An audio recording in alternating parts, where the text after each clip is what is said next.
There we go. Okay. We are live. Welcome back, everybody, to another episode of Vagabond Dog Industry Chats. This week, we have the epic, legendary, very storied indie game developer, Sos Sosowski. How are you doing, my friend? Hi, that's a lot. Great. That's a lot of big words for me. I'm just like an indie nobody. Just an indie nobody. It's okay. I think they're earned titles. I mean, Thank you. let's go over. So, in terms of like projects that people can find on Steam, you are probably known for McPixel was a very big, Yes. very popular game very early on in Steam's career. If Steam has a career, Yeah, it was the first game released through Steam Greenlight. Greenlight doesn't even exist anymore, Yeah. right? No, yeah, Yeah. that was a long time ago. So McPixel, for those of you who have never played it, it's like a very sort of manic, a very cartoony. I don't want to this diminishes the concept of it, but it's like a hidden object kind of game but you click on things and find weird gags, and try and deactivate various explosives in a variety of scenes. And then it was a long time development, but Mosh Pit Simulator came next, which is Yes. I'd say even more strange title. It is a virtual reality experience where you are in a city sort of environment, along with all of these bodies, Ragdolls. ragdoll people that like float around like this. They have no bones in them, and you can kind of play like a creative wrecking ball through the city. I find, taking things, smashing things, sticking things to other things, and playing in a very creative sort of fashion. It's a very interesting experience. I've only because it's a pretty exclusive experience because it's VR. But if you've got it set up, I highly recommend giving it a try. Every time I've gotten an opportunity to play it, I have enjoyed it for the time I was given. And then most recently is a sort of revival of a relatively old game you made, Super Pig X, which is Yes. a Meat Boy style platformer that everything is black, dark, and you can't see anything until you die, and then your blood sprays, and then you can see the world. Insanely difficult. But also quite a lot of fun. Intelligently designed difficulty, which is a kind of thing that is hard to do, and I really appreciate. Thank you. So, Okay. so it's funny. It's funny because when I was making Super Pig X, I got people to play it, and I got myself to play it, and I recorded the paths that people would take. And I just put obstacles in whenever you go. So it's just me being really, really mean to the player, because whatever you want to do, I tried to anticipate that and just put a spike there so you hop on the spike. Right. And So one thing that you didn't mention is that everything is dark and you only see the level when you die and your blood splatters, but you have limited lives. oh yes, So you have to, you have to die strategically. I've encountered that in some levels where it's like, it benefits you to memorize portions of the level in the early part of the level, so you can just like clear them in perfect darkness, and then use your sacrificial pigs in the later portion of the level so you can get through. But so one of the things I noticed, particularly with Super Pig X, and I noticed again in McPixel, when I replayed it, there is a very strong sense of feeling the designer in the play. In a way, I mean, like with Super Pig X, it's like I'm expecting to go on this course, and then I can feel you behind the screen being like, "Aha, gotcha! Here's the spike," right? Or here's a there's nothing, gotcha again, those kind of things. And in the same way, McPixel is like, okay, I'm putting these two things together, and I expect A, but it gives me R instead. And it's like constant surprise, but it's the kind of surprise that makes you feel very aware of the designer behind it. And I want to talk a little bit about that because it's a fascinating thing, and it's something that I don't feel in every game. That's it's really nice that you mentioned it because I never realized it. But the way you showed it, it's so when somebody plays my game like on a trade show or on an expo, and I'm behind them, this is exactly what I would say when they play it. Like, gotcha, and they would be like, they go on a spike or they do something weird, and something weird happens in McPixel, and they're like, they turn to me and they ask me, why would you do that? And I'm like, it's not me who done that. It's you. You just did that in the game. But I never really. It's really interesting because I never really realized that. But now I feel that this is exactly the thing that I'm trying to elicit from players. Players feeling kind of me patting them on the shoulders. Yeah, it's like there's a lot of conversations in academia about like how much should you feel the author in a work or whatever, and I don't know if it's just your personality and the way you make games, but it's like super evident that you're there. And I mean, like, it's never possible to like take the designer out of the equation because like the designer makes the game. But I'm curious about that process. Like, how do you so efficiently get in the player's head, on the way to creating that shift, that surprise? So that's something I mentioned before, is that I make people play. It's important when you make games. It's playtesting. There's nothing can replace that. You need to have not somebody that works with you or somebody that plays the game you're making all the time, but somebody new. So basically, when I'm making a game, I would get people to play it. Now I work in a place. It's called Pyramida Hub, the Pyramid Hub, and it's an indie hub in our town. It's around 40 indie developers just working from one kind of co-working office. So when I'm making a game and I want to play test them, I would get like 10 people to play, and the rest cannot see the game. I want every time I play test the game, I want people to be absolutely fresh, like never played the game before. And only then you can get these genuine reactions, like people experiencing this for the first time, people experiencing this as if the people on the internet would. Right. Because when you buy the game, you play it for the first time, and it's the first impression that counts, right? When you replay the level or replay the thing, or you've seen that before, it doesn't work the same way. So you need to. What I want to do is I want to see that. I invite those people, I let them play, and I don't want them to give me feedback. I need to stand behind them and look at them play, or maybe even like record their movements to precisely know what they are doing, and then just get in their way, like kind of do something that is unexpected, or do something that see that what they are trying to do and jump there. So for example, imagine there's like a level in McPixel and I see people clicking a thing that's non-interactive. I would know that this has to be interactive.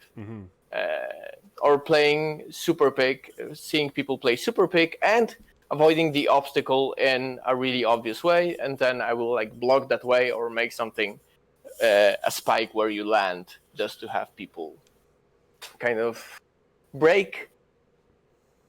not break the flow, but kind of like just get in their way, be there like, hey, I'm here, this is a thing you can use. But you need to see people play that. Yeah.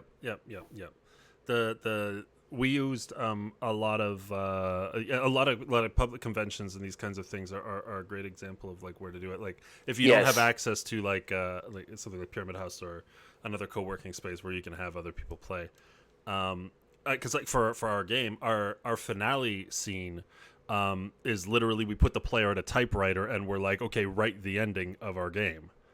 And Whoa, nice. I thought we had it, like in the bag with the list of options that we'd pre-written until we took it to trade shows and we're like, okay, go. And like we set up a keylogger kind of thing on our laptop to kind of record everything that somebody typed in, and we ended up getting like so many entries that we didn't expect and we didn't anticipate. And had we not publicly tested, it would have been a significantly worse experience for a lot of people. I went into that experience thinking that people were more predictable than they are. I'm curious, how predictable do you find players on average?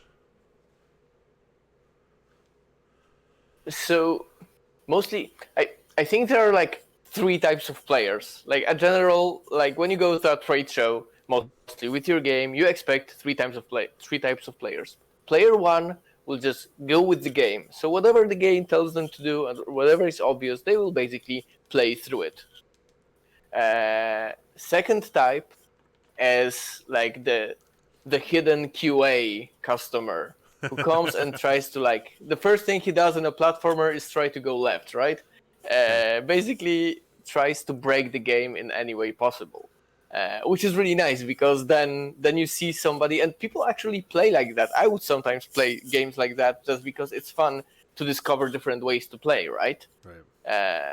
And so you have this type of person that's like, I guess, the most unpredictable and tries to like find out the least obvious option. Just like tries to work out what is the least obvious way to solve a thing. And it's really nice to kind of also cater for these kinds of players, because like obvious players are obvious. They're gonna do thing A. But if you see like you're on a trade show and there's like in 100 people, 3 people would try to do something totally different, and you kind of, hey, how about I put that in the game and I will enable them. So imagine there's like, okay, simple game. There's a chicken crossing the road. It's like, or like a Frogger, right? And there are cars.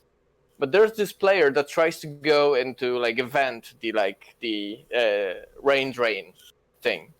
What if you enable that and let them go through it? And it's like this really difficult game of a chicken crossing the road and getting killed all this time, but you can just go to the vent. Right. And only 3 people in 100 will get it. But these 3 people will get such a good experience that they will go onto the internet and like shout everywhere how cool this was. Yeah. And then, or maybe like put something that no one will ever find, and someone will find it in like 3 months after your game release. So you get like, it's good because it's fun to see people find it. Mm-hmm. It's fun to kind of have secrets in the game that people will not discover. They're not obvious, but it's also gives you a spike. If this gets viral, your game gets popularity, right? Gets the cloud points.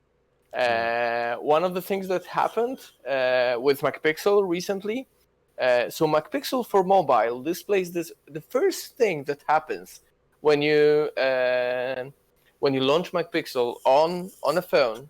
It shows you how to touch the screen to interact with the game, but instead of this finger, it uses this finger. I will not show it on Twitch, but basically the game flips you off. The first thing that happens. So after 8 years on the Google Play Store, I got an email with this screenshot of the game flipping you off with the red rectangle around it, and they're like, "This is against our policy." It took them 8 years to find it, and it was the Google. first thing that the games. Yeah, from Google. They like, we removed your app from the store because it flips you off. It took them 8 years to find it. Oh, man, that's amazing. And I mean, it sucks to have the game delisted, but like, I changed it to the pinky now. It's also funny, and that's amazing. And they won't remove it.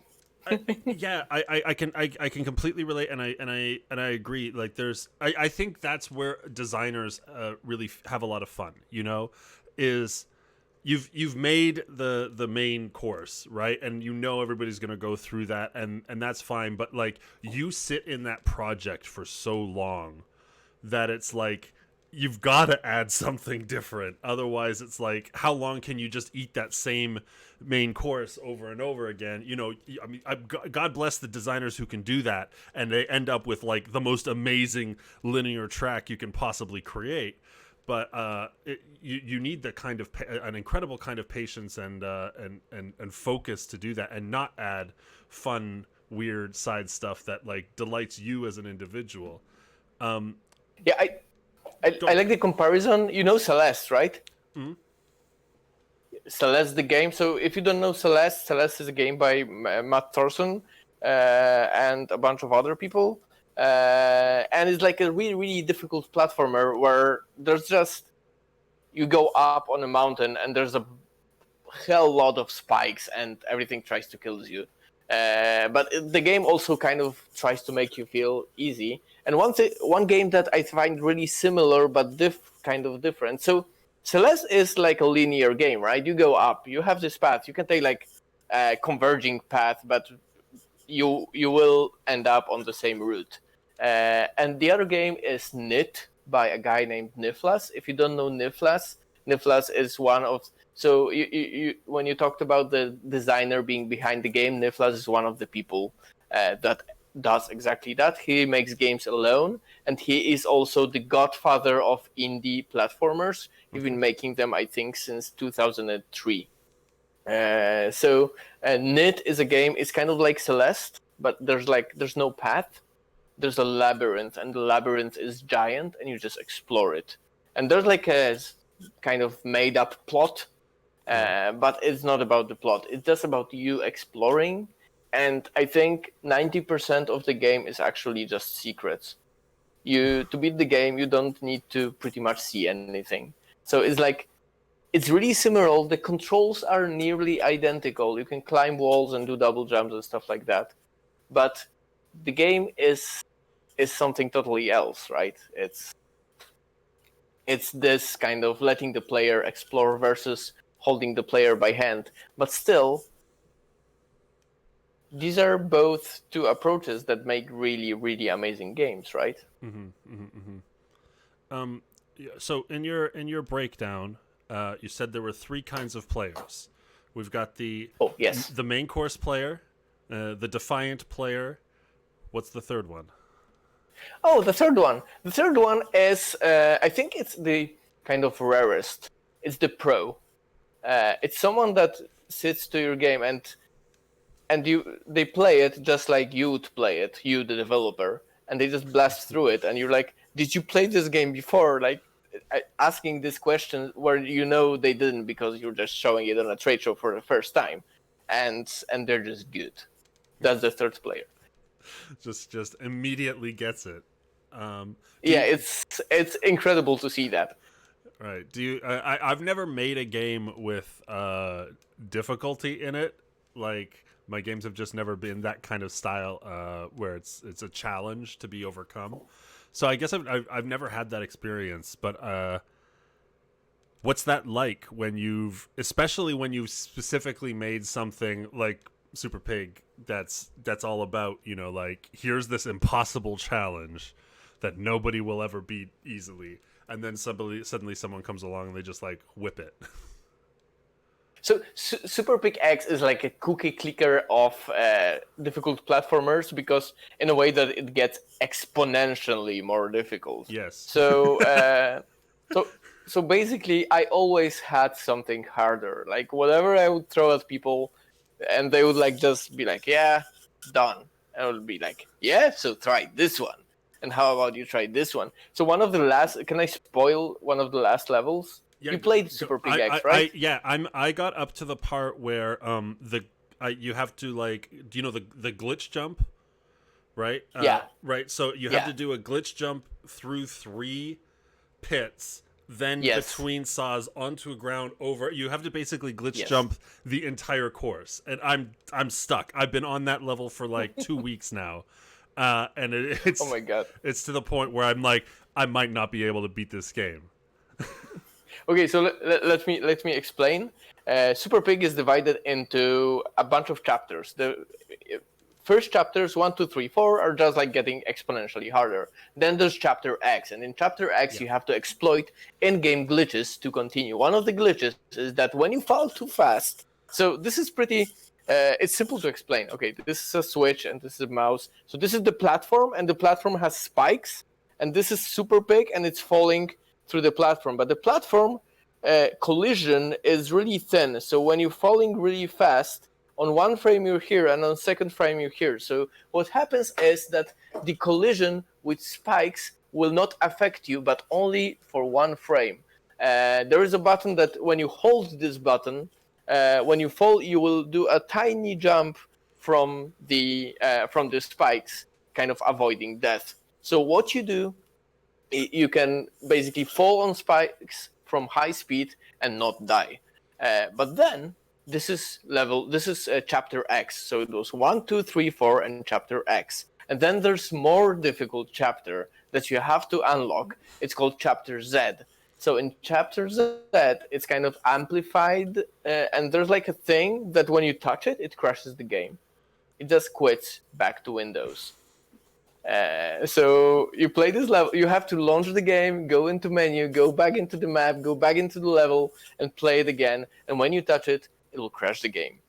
That's the thing that's in the Beautiful. game. But that's not the most difficult chapter, because the most difficult chapter in the game is called chapter 0. So when you have killed 1000 pigs, it will unlock chapter 0 for you. Chapter 0 is for you because you killed so many pigs that now you have a chapter that has absolutely no spikes, and it's the hardest one because you can never see anything. Yeah, I've gotten there, and I could not beat any of those. I could not beat the first level in that at all. It was just like I spent probably like an hour stumbling around, and like you can't even getting on the overworld map, getting to the next, getting from the entrance to the actual level was hard because there's no like. It's an actual labyrinth. Yeah, so it's such a hard game. But I want to ask about the glitch mechanic. So how did that come? Like, I presume you didn't make that intentionally. Like, I understand using it intentionally, but like, how did the glitch jump in particular come to pass? So I was making that's kind of leftover from Super Pig 1 that I wanted to keep because I thought it's like really nice to have players exploit the glitch. Mm-hmm. So what happens is I was making levels and I had an idea of a level that when you begin it makes you fall really, really fast, and in the end there's spikes because why not? And I just built that, and I didn't even thought about how would you normally beat it, but I've noticed that when you fall on spikes, the glitch happens. I was like, hey, why should I put anything else there if you can actually beat it by exploiting the glitch? So I just added a button because usually it happens for one frame, so you'd have to press jump exactly on one frame, and the game is 60 FPS, so that's kind of that's a bit too hard. But having the player hold the button, so you can fall down, and when you hold the button, the pig will do the tiny jump, kind of exploiting the glitch. And then I just decided to keep it because why not? That goes back to the whole mantra of like finding the fun, right? Like you come across these happy accidents, there's something good, you roll with it. It was unexpected. I mean, the game, like for those who haven't played it, the game like lets you be aware of this. Like it tells you about this glitch. It doesn't like you don't have to like find it through like hard experimentation. Thank God. But it's a very good use of like, you know, rather than spending, you know, an amount of time solving the problem, you know, roll with it, work with it, and turn it into something new. It's a very clever response to it. Yeah. And the game crashing glitch is that man-made, or is it some sort of a similar accident that you've incorporated? No, I just wanted a thing that when you touch it, it will just quit the game. It does. I was thinking about the game was ridiculously hard, and I wanted to add something even harder, and it was so hard to come up with anything. So I was like, how about I just crashed the game, Right. and then I did it, and I so it makes me unreasonably angry when I play these levels because so I decided that I will not. There's no cheat code for that. So there are cheat codes in the game, but there's no cheat code that lets you avoid that. And I had to playtest and beat these levels, and I decided that I need to beat them like a real human, right? So I sat there and I did it, and I was just so angry. It's just don't play these levels. you will just you will not talk to me anymore. Right. One of those games that begs you to stop. But I mean, obviously, I guess you feel that's important. Being able to like play and beat your own levels is an essential part of being a good designer. So the thing is, you will when the game is out. Of course, you need to beat your own game, right? Mm-hmm. But that's like the first step. You beat your game, then you get it to like QA people or testing people who beat your game. But the thing is, you will never, and you should never aim to be the best at the game you're playing.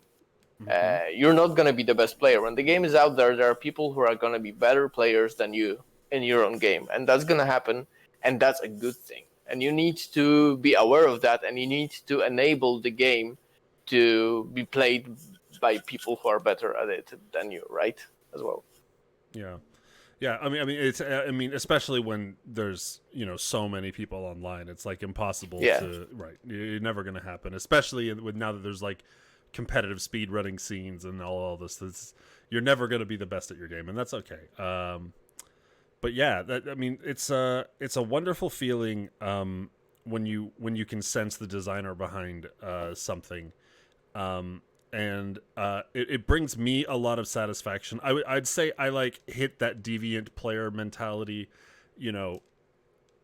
a reasonably a large amount, especially with indie games. Like when I'm going for like a AAA game, I'm not really looking for that. But when I go for an indie game, I like to know that they've like put the heart and soul in. It's a totally unfair burden to put on such small teams, but it's the whole. No, but it's there. People do that. People like Minute by JW and Kitty Callis. Yeah. So in Minute you have like the sword, right? You pick up the sword and you can fight crabs, but you also have the watering can, and like right outside your house, there's like is my favorite thing in the entire game. It just shows you how much heart has been put into that. So when you go outside your house, there's laundry.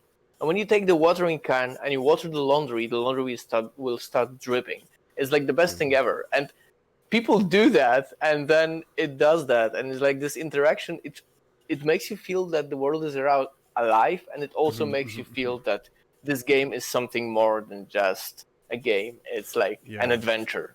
It opens up a possibility space, right? So even though maybe that laundry is the only interactive thing, that's actually in there, but it leads you to believe that there is infinite possibilities. You have no idea. They're like, okay, what else could be possibly in here? Yeah.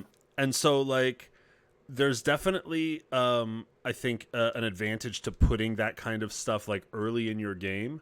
In the early parts, in the early stages of your game, whether you can follow through with an infinite number of unique interactions or not. I mean, obviously you can't. Like, there's a hard limit on everything. But for what you can get done, throw a handful of them in the early part of your game, and you'll definitely get the player's mind churning a little longer than if you hadn't. It's a good advice. But I mean, this is one of many tips and tricks I think you've got from while we talked about 3 of your games that are available on Steam. You have been making indie games for a very long time. Yes. According to your portfolio online, since 2000 or before 2000, it's over 20 years of making indie games. Hey, that's true. I didn't realize that. Yes, that's true. I recently found a tape. So the earliest games I were making were for Commodore 64. Right. It's a nice story because it was not the millennium break. It was 1999, 2000. In Poland, I live in Poland, so in Poland the technology was a bit behind back then because the country only opened 10 years before that. So we were catching up on technology, but kind of we were doing a good job. So it was a time that people already started to have computers, but I still had a Commodore 64 because we didn't have money. But all of my friends already even either didn't have anything because computers in houses were not commonplace back then, or had a couple of my friends got a PC. So I had this Commodore 64 and nobody to borrow games from. The games were not sold anymore. I just had a bunch of tapes, and I had this book that taught you how to make games and how to program for it. So basically, you would create games and then record them on tapes. And I knew that nobody ever will play them. I would just make them for myself to play later. And I didn't show these games to anybody for 20 years. It was just there, and then I found this old tape in a box, and it were the games that I made for Commodore 64, and I managed to get all of them down, to put them from the tape to a computer. So I have it all preserved, and I was super happy about that. And you replayed them, I presume. Yeah, it's also one cool thing about tapes. So when you have tape, it disc, a diskette. It's round and it has random access, so you can have files and you can read any file that you want. But on tape, you need to rewind the tape. But also when you're making a game, you need to record it periodically, save your progress. So when you save on tape, you have a version control.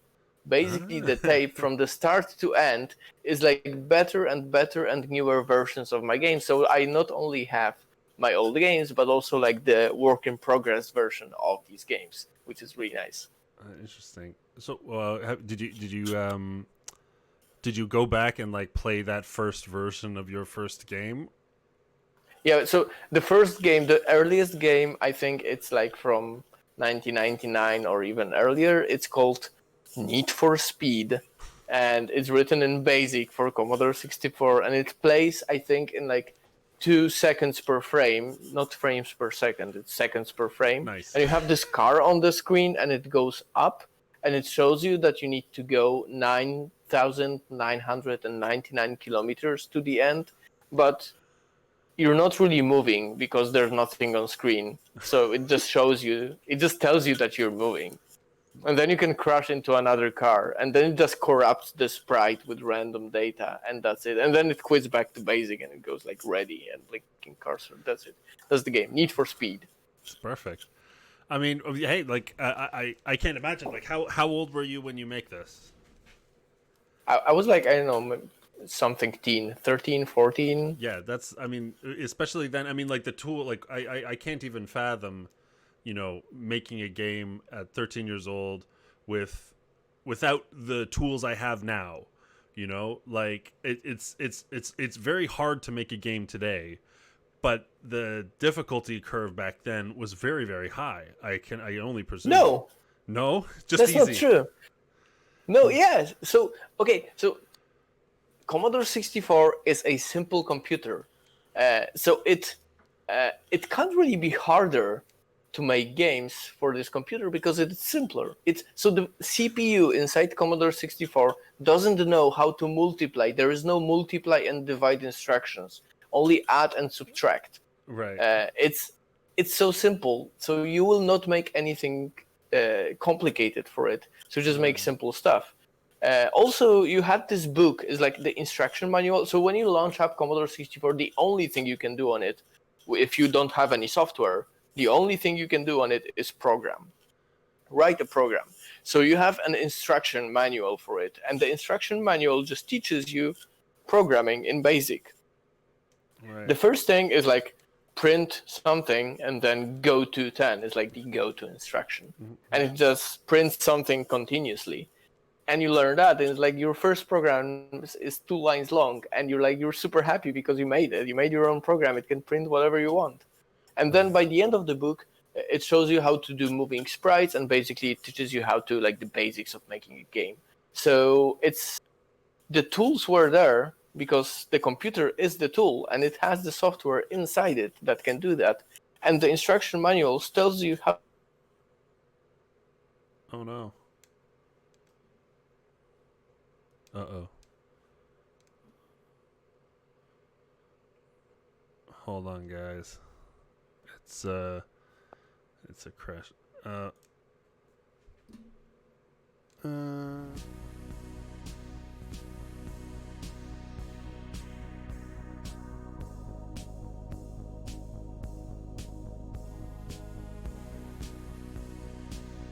reconnect. There we go. We're back. Okay. So Discord just decided that it needs to update. Sorry for that. Oh, perfect. I don't know why. So you think it's easier to make games when you have an easy tool? I can kind of. Yes, you make simple stuff. I can understand that logic. I mean, there's a lot to be said for working within the constraints of the environment you're creating within. You work with what you've got. Like, that's one of the things I find a lot of new designers come into Unity or Unreal, and they've got this engine that can do an infinite number of things, and feel like they've got to try all of them. Versus starting with a simpler tool or game maker or RPG maker or even Twine or something like that, and making their first game out of those limited constraints. Yeah. So for example, let me just give you an example. Yeah, sure. On Commodore 64, when you want to write, so you want to have a sprite moving on screen, and you want to indicate collision. So when you like hit something, it will like tell you that you have hit something, and you can move it around with joystick. The entire program that does that will take, I think, I don't want to overshoot it, but it's gonna be around 30 bytes. 30 bytes of data, like around 20 assembler instructions are needed for that. That's it. Right. That's less. Even if you like launch up Unity and write a line like transform dot Right. translate, that's more than that. Right. Your project's gonna be the 20-30 megabytes even just for No, that. yeah, but I mean, like even the line that you typed is more data than the entire program inside Commodore 64. It's Right. like this. It's incredible, insanely simple. Do you think that like maybe do you wish that more people had access to that kind of experience building things? Because I entered the industry like 10 years ago, and we were already at this point where making games, it seemed very difficult because there was so much to do. Do you think it's viable? Like, for people to make games under such constraints these days? Like, I find it really hard to believe that people would be interested in playing them. So I don't believe that it is like imperative for, I don't know, a programmer or a game maker to like go back and make a game for Commodore or NES or something like that. It's now we have tools that are like way beyond that, and we don't have to worry about stuff like, I don't know, memory. Like you launch up Unity, you have like garbage collectors. It does all the stuff for you because the computers now are insanely fast. Right. So there's many things that were back then, you just don't have to worry about that. But what I do think is that these old devices have a way lower entry margin than modern software. Even easy stuff like Unity that has a lot of tutorials, Unreal Engine, or like, I don't know, even maybe Construct or stuff like that. You launch this thing up, and writing your first program, which is like line 10, you need to number your lines. So like 10, print, SOS, and 20 go to 10. And you just press enter, and you can do that immediately after launching your computer. There are no clicks, no extra steps. You boot up the computer, write these 2 lines, press enter, and you have your first program running on your computer. Modern computers will never have that low of like a step into programming in them. Right. It's literally as which is also one-to-one. reasonable, right? Yeah, it's like as literally as 1-to-1 as like a pen and paper. You just use it and go. Yeah. But so from Commodore days 20 years ago, that still you kept making games. Yeah. And I want to hear from your perspective what it was like, making games, growing in skill, finding your style, becoming experimental, meeting other indie developers. Like how did the journey go for you? From that point on at 13. So in the beginning, the first games that I made, I just made them for myself just because I wanted to. Later, when like the internet was beginning, I had like an internet plan that was modem, like a 56K modem. And the plan was night, so you had free internet in the night. Because back then you had to, when you had internet, if you don't remember that, you had to have your computer phone a number, and it would phone that number and make some fax sounds, and then it will connect you to the computer, and nobody could call your home. Yeah. And then you also paid by minute. So I think like 1 hour of internet was like $1 or $2 in Poland. But then we had this plan that the night was free after 11 p.m. So I would like sit in the night and download software and data and things. One thing that I had is I got on a cover CD from a magazine, a game called Icy Tower. I don't know if you played Icy Tower, but it was one of the first kind of hyper casual game from 2001. So you have this tiny dude. He's called Harold, and he has this nice beanie. And you have a vertical level. It's like a platforming level, and he runs left and right and bumps from walls, and you jump up. And when you jump up, it scrolls up, but it doesn't scroll down. When you fall, you die. That's it. So you basically want to go up the Icy Tower as far as you can. And I had so much fun in the game. I was like, hey, this game is so simple. It's not like, I don't know, the games back then were like Quake 3 Arena. It was like that was a complicated, big project. Like, hey, maybe I can also make tiny stuff. And it used a library called Allegro. Okay. Allegro is a library. So basically, it was the Unity of the 2000s. Every indie developer used Allegro. So right now we have the Unity, and we have this like C#, or we can use ActionScript, or we can use like GameMaker script, basically JavaScript, interpreted languages. Computers back then were not powerful enough to have interpreted languages running smoothly and playing video games. So what you had to do is you had to write a native code in C or C++. And Allegro was a library that made making games in C really easy. So basically a game written in Allegro in C could have been, I don't know, maybe 200 lines was enough to have like a simplest run and jump kind of game, which is really little. It's like it was pretty much nothing. It made it really simple. The community was there, and I discovered it, and I started making games using that. I didn't know anything about programming. Basically what I knew from BASIC, and then I moved through Turbo Pascal and also kind of bits of assembly, and then I moved to C. But all of my skills were just made up. And also, like, I didn't even read the documentation, because the documentation was like a lot of megabytes to download, and I just didn't want to do that. So I just read the bits that I didn't know what to do, and kind of improvise with what I have. In the beginning, I didn't know there was a for loop. I used while because I didn't know for loop existed. I see. And it works. So like, why would I even? It's not really a problem, right? You can use whatever you want. So yeah, my first games were like that. Then I learned about OpenGL, but I didn't know. So one difficult thing was loading files. So you had like the library Allegro could load files, graphic images, but loading 3D models and making 3D models, the 3D model making tools back then were pretty much non-existent or not available for like a mortal. Like now you can download, I don't know, Blender and make like super awesome animations, but back then the computers that users had and the computers that developers had were totally different machines. Right now these kind of blended together and it's the same computer. So I didn't know how to I didn't have specifications for 3D files.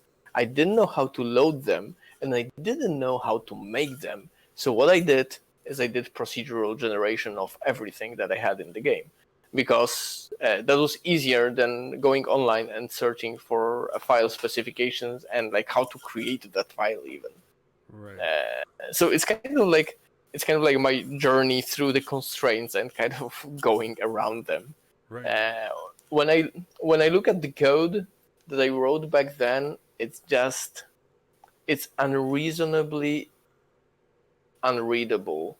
If I can have a second, I might be able to paste on Slack source code that I wrote. Let me have a look. Oh no, it's not there. I will upload it later and send it to you so you can give it to your followers. But it's just like imagine I had like a file with 80 globals and all the globals names were 3 letters. 80 different variables and they all were 3 letters. I didn't know arrays existed and I didn't know structures existed and classes existed. So I just had this list of variables. And you just go with it.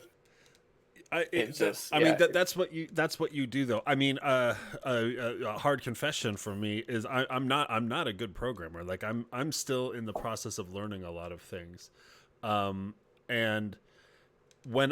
before I understood arrays, and before I understood how to use loops properly, everything is just an embedded stack of ifs, and I have a billion global variables, and that's just I think no matter what time you grow up in, if your desire to create is strong enough, it's going to override the process of learning. You're going to be like, okay, I can get stuff done with this. Let me go. And you're not going to wait for the full set of paints before you start making your picture. You're just going to go ahead and start. You've got your 2 crayons and you're going to go for it. And if you learn the rest of it on the way, cool. But I think if you've got like that in you where you just like have to make things, or you have these, and you have these limitations where it's like, downloading documentation is going to be a burden. Of course, you're not going to spend the time on it. You just wanna get to the minimum viable product as quickly as possible. You want to get to the fun. But how did you go from making these games with your limited code knowledge and code base to sharing them with other people? Oh yeah, sorry, I got carried away by the code shenanigans. No, it's fun. So basically, at one point, I was looking for just weird games. I was bored, and I was in my college. And I already passed all the exams, just sitting there in the dorm, and I wanted to download some weird games. And then I started finding these weirder and weirder and weirder games, and then I ended up on TixSource, which is the forum for indie games. And then I was like, then I stumbled. So TixSource back then, it was 2008, I think. That was incredible. I looked at it, and it was a forum full of people who make weird tiny games just because they can, just like me. And I was like, oh my god, these people are just like me, I'm gonna be friends with them. And then I become friends with them, and then I went to DDC and met them all in person. That's it. So being part of that community, you I mean, I don't know what the state TIG source is in now, but like you stayed Yeah, with I don't know. that community It is for alive. I've seen like yeah. Lucas Pope was actively making Obradin on the Tixers forum. Yeah, it's. I mean, so I think what happened, like a lot of celebrity developers, kind of like were in the TIG source scene, and then like I think that kind of like whenever celebrity enters the situation, it kind of like does something to a community.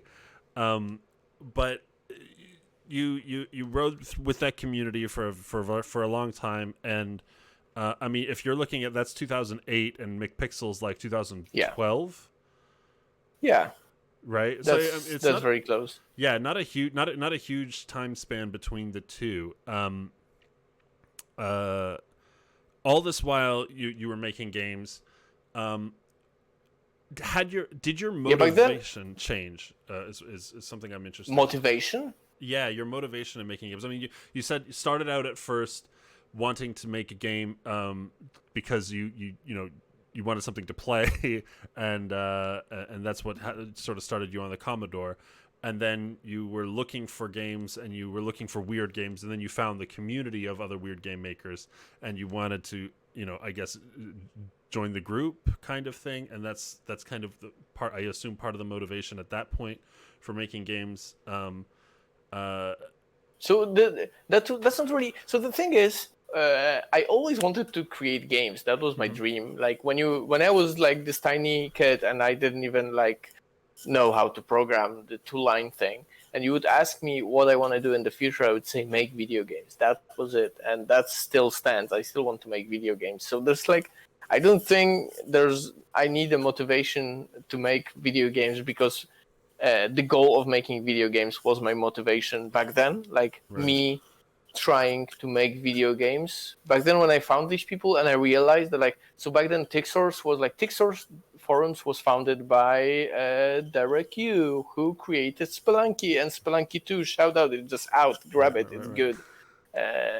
So it was also like Phil Fish and Notch and all these people who were releasing and the games that were super popular and they made money. And I was like, hey, maybe I can like maybe live out of these games and kind of make my way towards that. Now that I do that, I do make games for a living.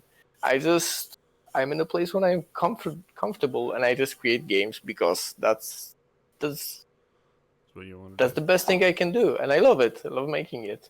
But when I also think about it, is like sometimes I do have these kind of tiny triggers to creating games. One, for example, Super Pig was created just because I wanted to try this idea. I had it in my head for a long time, and then there was one global game jam that I made it for. It wasn't even fitting with the theme. I was just like, I really need to make this and see if it works, and then I did just to see if it works, or like just trying out different ideas, or seeing. But also, it's also like something to play for me. But there's also this motivation that I want to have something to play for someone else, and maybe see them play, see how they interact with this game. But mostly, I just guess I want people to have fun. So one thing that I also didn't tell about like the kind of getting into the journey is game jams. One of the most important of them is Ludum Dare. That's gonna happen this weekend. It's gonna be Ludum Dare 46. The first Ludum Dare I took part in was called Ludum Dare 16 and was like 100 people. Now you get like 10,000 people. That's like 100 times more people. But for Ludum Dare, you would create games that you get people to play after that and judge. And when you make these games, when you make games for game jams, you want people to have fun. You want them to launch the game and have fun, not after 1 hour, not after learning the rules. You want them to have fun from the start screen to the end screen. That's something that's something that kind of, I guess it had a real impact, like trying to just the games be a package of fun that's kind of filled, the box of fun that's filled all the way through. You open it and it's just fun, like everything inside. That's kind of one of the, I guess, motivations that drive me. Yeah, I mean, because the reason I ask about the motivation is because like it's Mm-hmm. it is a long time to stay in the scene. Like I've seen so many developers come and go, you know, people quit, people you know, fail out of the business, people give up, people move into the evil world of AAA. You know, there's a million reasons why people, you know, stop doing indie games, and I wanted to ask about the motivation, but I also wanted to talk about like how do you stay, you know, fresh and you know exhilarated by it, and you know how do you avoid the burnout, and the you know how do you keep in the right spirit to be in indie games for as long as you can? Like I mean I've been at it for 10 years, Mm-hmm. and there have definitely been parts of that journey where you know it's felt like really like an obstacle to keep going, but you know maybe I've been too proud to give up, or you know I have no idea what else I'd do if I did quit, and I just like also still like you want like I want to make games. I mean I enjoy this a lot, but I want to know how do you keep doing it forever? It seems like you're going to keep doing it forever. Yeah, I hope so. I can keep doing it forever. Yeah, so yeah, this is really something that I want to do. So it's something that I'm gonna pursue, right? But it's like when we talk about that I make games for 20 years, it kind of made it sound as if I'm just like this kind of nerd in front of a computer that did nothing but just like sit in front of Commodore 64 in the basement and like kept tapping at it. But that's kind of not true. I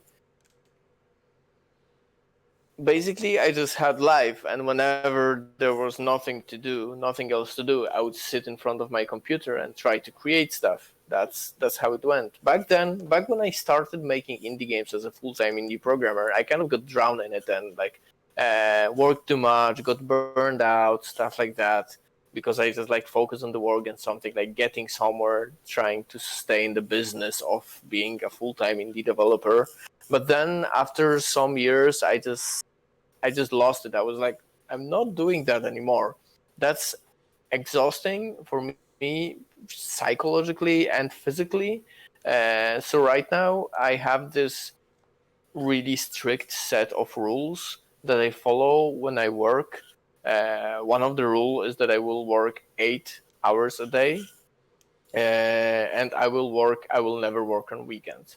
So basically weekends are sacred. So now the vacation, like imagine from May, it was really nice summer now. So from May up until the beginning of September, I don't think I spent a single weekend at home. Basically I would like, and on Friday evening I had this backpack just filled with sports clothes, and I would go to the mountains or cycling or camping or windsurfing or just into the woods, just outside of city doing something totally different, just cut myself out. Then I will come back, and then on Monday I would just sit in front of a computer, and then it was pretty exhausting, but then like you sit when you work, so you kind of like physically you get to work. One thing that I also follow, and it kind of works with also the weekends. So one thing that I really try to follow is like the 9 to 5 rule. So what you do, you don't want to burn out. This is what you don't want to do, because that kind of like stops you from working. So I would have an alarm set at 5 p.m. When the alarm sounds, I would stop working. Whatever I do, I would stop in the middle of it, make a note, just to remember where I left off, close the computer, and go do something else. So what happens is that, one, you get really excited for the work in the morning. So you don't wake up in the morning. You ended up in this 5 a.m., did 5 p.m., did something nice in the afternoon. I don't know, go to the gym, go for a jog, go for a walk the dog, do the dishes, or like just something that is not computers.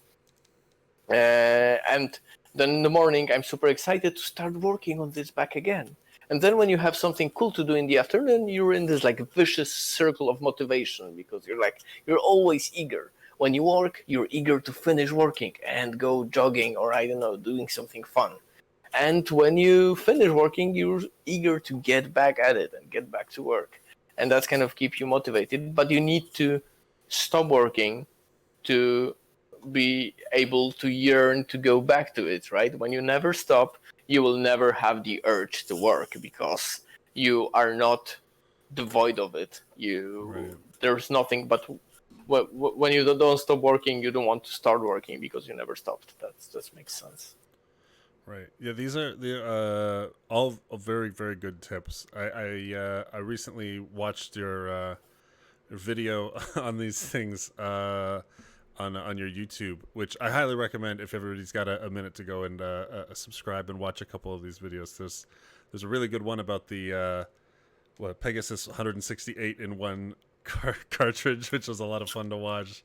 And then this one kind of like resonated with me because you told developers to ask themselves was it 3 questions, like what are your non-game hobbies, your hobbies not related to any games, when was the last time, or what are the social, what's people you don't when do you hang out with people that don't talk about games or talk about work?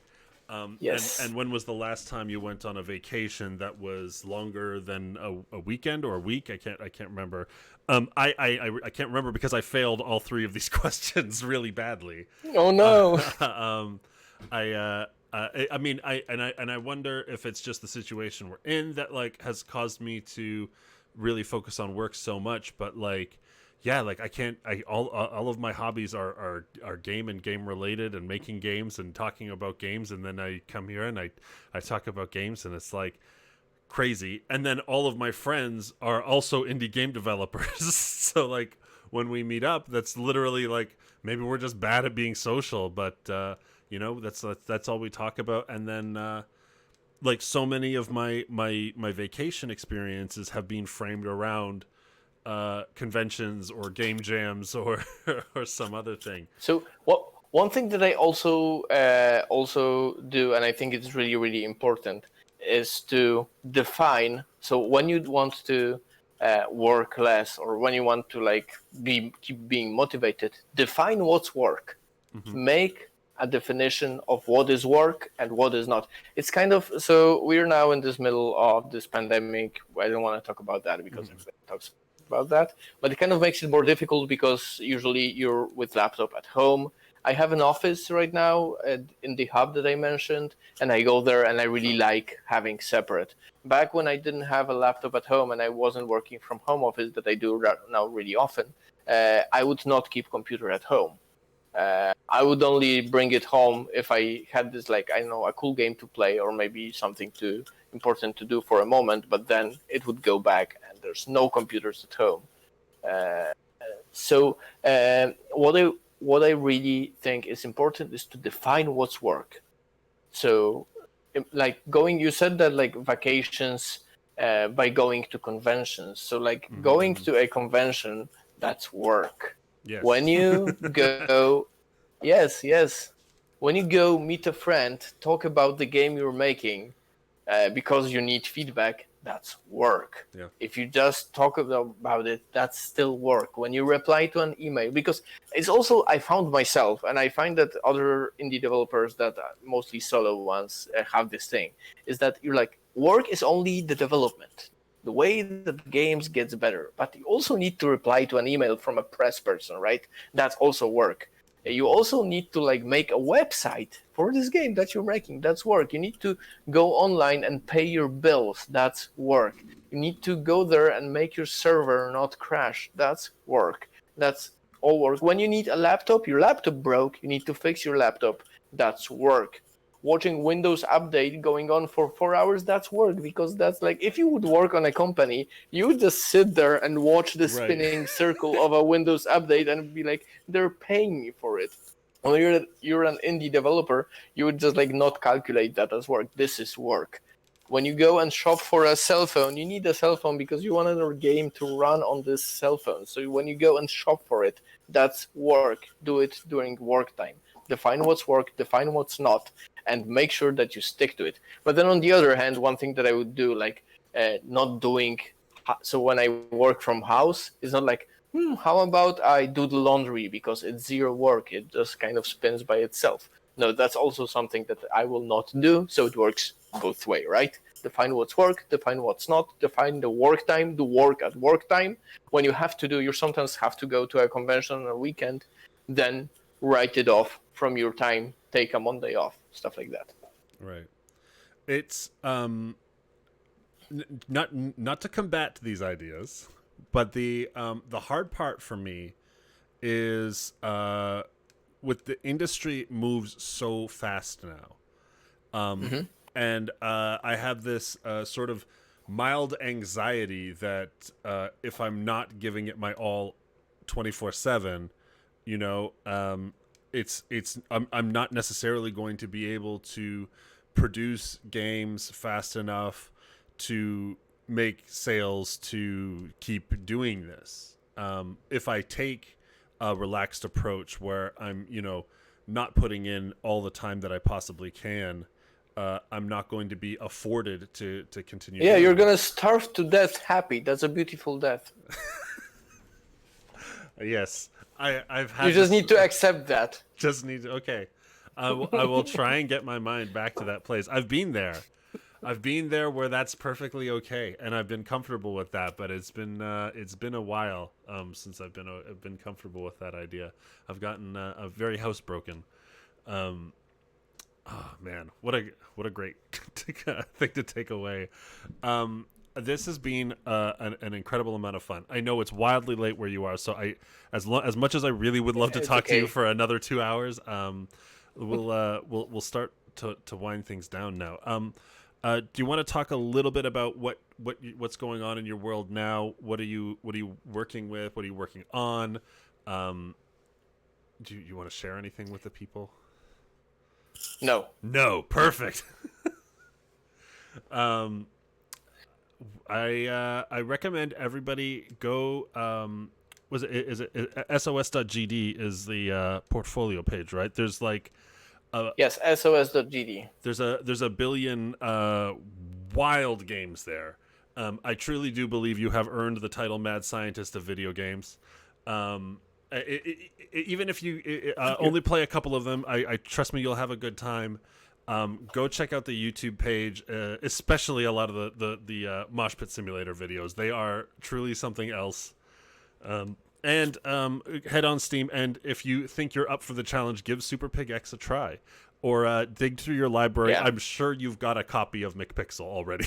And if you don't, go give that a swing too. It has been... And if you have any questions, you can catch me on Twitter as Sosowski. Yeah, it's right on the screen. Ask me anything. There. It's right there. It's somewhat down there. Yes, what a wonderful conversation. Really appreciate you coming on.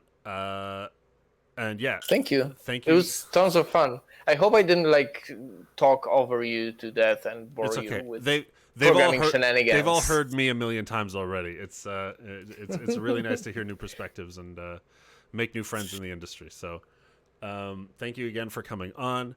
Thank you all the chat for having me. For being patient, quiet, and nice.